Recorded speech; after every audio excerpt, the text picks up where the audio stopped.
નમસ્કાર મિત્રો, વાત કરીશું આજના તાજા સમાચારની। ગુજરાતમાં ચોમાસું સક્રિય બન્યું છે અને આગામી દિવસોમાં રાજ્યના વિવિધ ભાગોમાં વરસાદી માહોલ જળવાઈ રહેશે। હવામાન વિભાગની તાજેતરની આગાહી અનુસાર આગામી 7 દિવસ દરમિયાન રાજ્યભરમાં હળવાથી મધ્યમ વરસાદ ચાલુ રહેશે। જો કે ખાસ કરીને આગામી 48 કલાક ગુજરાત પ્રદેશમાં ભારેથી અતિભારે વરસાદની સંભાવના વ્યક્ત કરવામાં આવી છે। આ અતિભારે વરસાદ ઉત્તર ગુજરાતમાં જોવા મળી શકે છે। આ ઉપરાંત સૌરાષ્ટ્રમાં પણ આગામી 24 કલાક દરમિયાન ભારે વરસાદની આગાહી કરવામાં આવી છે। આ વરસાદ વીજળીના કડાકા ભડાકા સાથે વરસી શકે છે, જેને ધ્યાનમાં રાખીને હવામાન વિભાગે માછીમારોને દરિયો ન ખેડવા માટે સૂચના આપી છે। વરસાદ માટે 3 સિસ્ટમ સક્રિય, 3 દિવસ બાદ વરસાદમાં વિરામની શક્યતા। હવામાન વિભાગના ડાયરેક્ટર ડો. કે.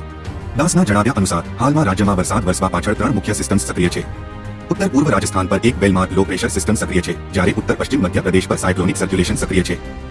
આ સિસ્ટમ્સના સંયુક્ત પ્રભાવને કારણે આગામી દિવસોમાં રાજ્યમાં વરસાદી માહોલ જળવાઈ રહેશે।